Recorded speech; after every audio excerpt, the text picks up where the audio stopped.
new film by the Houthis compared the Americans to Pharaoh and his army, who drowned in the Red Sea. I recently found out that the story of the Exodus from Egypt and the drowning of Pharaoh and his soldiers in the Red Sea is also mentioned in the Quran. Did you know about that? In this video they mentioned verses from the Quran that talk about the miracle of the parting of the Red Sea and used them in a poorly created video to try and intimidate Americans. Weird, right? The story of the parting of the Red Sea has been a solid foundation and a source of hope for the people of Israel in every situation in history. Whatever it was in exile or in return to the land, to Israel, the Exodus always made us believe that at the end of the day, we will always be able to face any obstacle together as one people.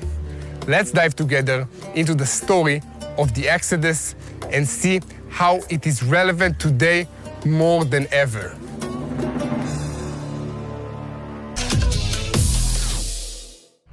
In the Passover Haggadah, or Seder in Hebrew, there is a line that says, "In every generation, a person must see himself as if he came out of Egypt."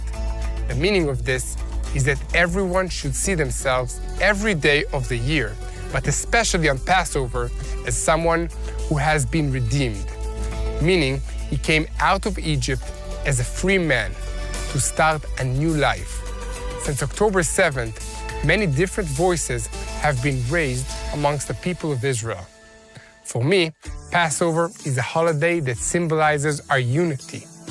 I think about how difficult the obstacles have been on the road to redemption.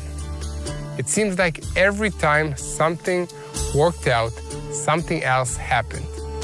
Anyway, hope is something that can be lost, but it is important to remember that the journey of the people of Israel did not start yesterday.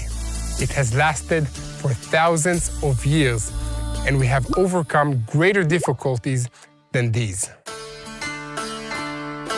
So getting back to the story of Exodus itself, God inflicted 10 divine plagues to convince Pharaoh to release the people of Israel. Even after those 10 plagues, Pharaoh still stubbornly pursued the Israelites and tried to destroy them. Can you imagine the scene in your mind's eye? There are the Israelites with the Red Sea in front of them and the Egyptians behind them. They were terrified and told Moses they would have preferred to serve the Egyptians than die in the desert.